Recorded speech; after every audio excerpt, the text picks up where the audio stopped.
Assalamualaikum warahmatullahi wabarakatuh. Alhamdulillah rabbil alamin wa bihi nasta'in ala umuri dunya waddin. Wassalatu wassalamu ala asyrofil anbiya wal mursalin wa ala alihi washabihi ajmain amma ba'du. Yang pertama-tama marilah kita panjatkan puja dan puji syukur kita kehadirat Allah Subhanahu wa taala yang telah memberikan kita kesehatan jasmani maupun rohani sehingga kita tetap dapat melaksanakan perkuliahan kita meskipun secara jarak jauh atau daring. Yang kedua kalinya, sholawat beriringan salam tak lupa kita junjungkan kepada baginda kita Nabi Muhammad Sallallahu Alaihi Wasallam. Baiklah, langsung saja kami dari kelompok 7 ingin mempresentasikan hasil makalah kami yang berjudul Lembaga Perlindungan Konsumen Swadaya Masyarakat. Sebelum kami memulai presentasi kami, izin memperkenalkan diri terlebih dahulu. Saya selaku moderator, nama saya Muhammad Fadil Azam Arfa, NPM 1821 030 368. Nama saya Tifatnya Aurelia, NPM 1821 0302 45. Nama saya Quraini Safitri, NPM 1821 030042. Nama saya Julfa Sari, NPM 1821030290. Perkenalkan, nama saya Indah Meiliana, NPM 1821030259. Perkenalkan, nama saya Asri JT, NPM 1821030309. Perlindungan konsumen swadaya masyarakat. Menurut pasal 1 ayat 9 Undang-Undang Perlindungan Konsumen menjelaskan bahwa Lembaga Perlindungan Konsumen Swadaya Masyarakat adalah lembaga non-pemerintah yang terdaftar dan diakui oleh pemerintah yang mempunyai kegiatan menangani perlindungan konsumen. Lembaga ini dibentuk untuk meningkatkan partisipasi masyarakat dalam upaya perlindungan konsumen serta menunjukkan bahwa perlindungan konsumen menjadi tanggung jawab bersama antara pemerintah dan masyarakat. Selanjutnya, dalam pengertian Lembaga Perlindungan Konsumen Swadaya Masyarakat atau LPKSM yang menyebutkan istilah lembaga non-pemerintah. Demikian pula penjelasan pasal ini sudah tepat. Akan tetapi, pasal 1 ayat 9 UU PK ini masih diembel-embeli dengan syarat terdaftar. Teristimewa dengan syarat diakui oleh pemerintah menimbulkan kesan sebagai lembaga swadaya masyarakat produk pemerintah yang oleh Susanto disebut dengan LSM plat merah. Hal ini jelas akan menghamburkan makna oleh lembaga masyarakat itu sendiri yang selama ini lebih dikenal lebih independen. Baik, materi selanjutnya mengenai kedudukan Lembaga Perlindungan Konsumen Swadaya Masyarakat atau LPKSM. LPKSM ini mempunyai kedudukan sebagai mitra masyarakat dan pemerintah, bahkan sebagai pelaku usaha untuk melindungi hak-hak konsumen. Dikatakan sebagai mitra masyarakat dikarenakan LPKSM ini didirikan secara swadaya oleh masyarakat, sekalipun ada yang disubsidi oleh pemerintah daerah dan berfungsi mengupayakan penguatan hak-hak konsumen. Untuk menjalankan fungsi ini, LPKSM bertugas untuk menampung keluhan dari konsumen, menjembatani komunikasi antara konsumen, pelaku usaha, bahkan ke pemerintah, melakukan kajian-kajian teoritis, menyelenggarakan advokasi, bahkan sampai mengajukan gugatan ke pengadilan.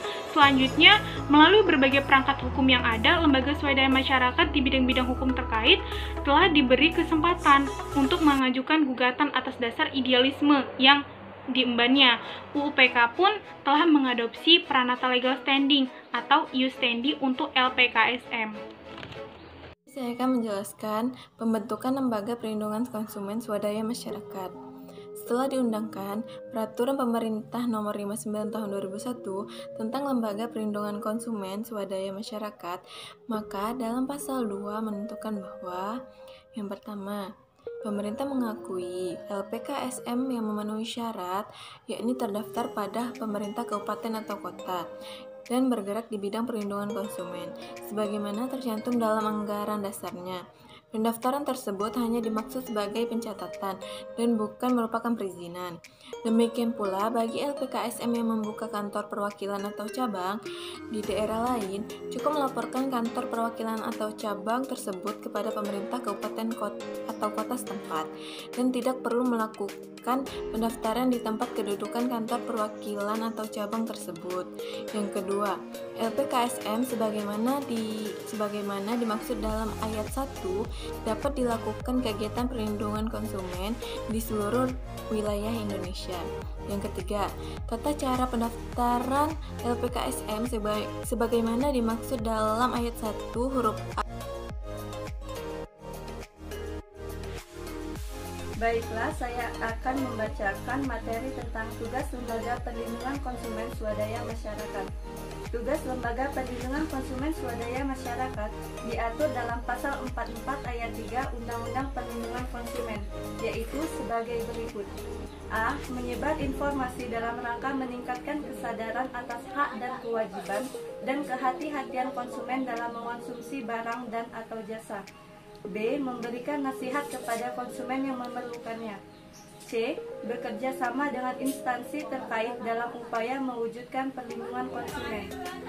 D. Membantu konsumen dalam memperjuangkan haknya, termasuk menerima keluhan atau pengaduan konsumen.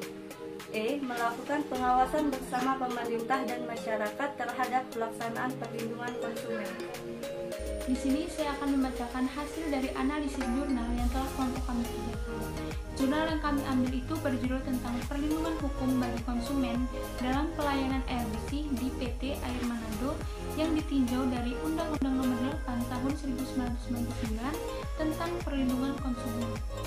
PT Air Manado yang tidak memenuhi standar minum atau air bersih, yaitu air yang kotor dalam penyaluran kepada masyarakat, sehingga hak konsumen tidak terlindungi. Dalam standar kualitas air minum atau bersih diperlukan 4 syarat, yaitu persyaratan bakteriologi, persyaratan kimia, persyaratan fisik, dan persyaratan radioaktivitas. Dalam pelaksanaannya, hak konsumen untuk memperoleh air minum sesuai syarat yang ditentukan itu ternyata belum dapat dipenuhi, sehingga menyebabkan timbulnya pengaduan masyarakat langsung kepada PT Air Manado. Pada dasarnya ada 2 hal yang menyebabkan air di PT Air Manado itu sering kotor, yaitu mengenai sumber air bahan baku untuk pengolahan air bersih itu, ataupun disebabkan gangguan pada saat pendistribusian air minum yang telah diolah tersebut kepada konsumen. Saran dari kami berdasarkan permasalahan tersebut, semestinya tugas LPKSM harus lebih ketat dalam menjalankan tugasnya. Produk tersebut seharusnya diuji oleh BPOM terlebih dahulu sebelum diedarkan kepada masyarakat luas agar terjamin kesehatan dan memenuhi standar kualitas air minum bersih. Dan tugas LPKSM ini juga harus lebih ditingkatkan, khususnya tugas dalam menyebar informasi dalam rangka meningkatkan kesadaran atas hak, kewajiban, dan kehati-hatian konsumen dalam mengonsumsi barang atau jasa. Pelaku usaha harus bertanggung jawab kepada konsumen yang dirugikan atas pelayanan yang tidak sesuai. Penyelesaian tersebut dapat dilakukan dengan cara langsung oleh konsumen yang dirugikan kepada PT Air Manado atau dapat dilakukan dalam penyelesaian sengketa konsumen melalui proses pengadilan atau litigasi. Baiklah, dari hasil pemaparan makalah kelompok kami, maka dapat diambil kesimpulan sebagai berikut, yaitu pengertian dari Lembaga Perlindungan Konsumen Swadaya Masyarakat telah dijelaskan di dalam Pasal 1 Ayat 9 Undang-Undang Perlindungan Konsumen, yaitu lembaga non-pemerintah yang terdaftar dan diakui oleh pemerintah yang memiliki kegiatan menangani pelindungan konsumen. Kemudian, kedudukan dari Lembaga Perlindungan Konsumen Swadaya Masyarakat adalah sebagai mitra masyarakat dan pemerintah, bahkan sebagai mitra pelaku usaha dalam upaya melindungi hak-hak konsumen.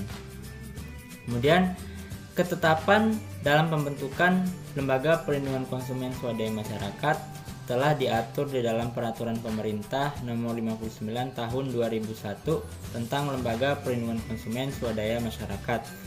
Pasal 2 ayat 1 yaitu pemerintah mengakui Lembaga Perlindungan Konsumen Swadaya Masyarakat yang memenuhi syarat, yaitu terdaftar di dalam pemerintah kabupaten kota dan bergerak di bidang perlindungan konsumen sebagaimana tercantum pada anggaran dasarnya. Ayat kedua, lembaga perlindungan konsumen sebagaimana dimaksud di dalam ayat 1 dapat melakukan kegiatan perlindungan konsumen di seluruh wilayah Indonesia.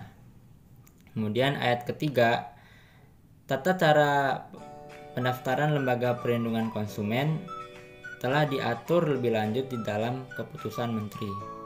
Baiklah, demikian pemaparan dari makalah kelompok kami. Apabila ada kekurangan dan kesalahan di dalam pemaparan makalah kami mohon maaf.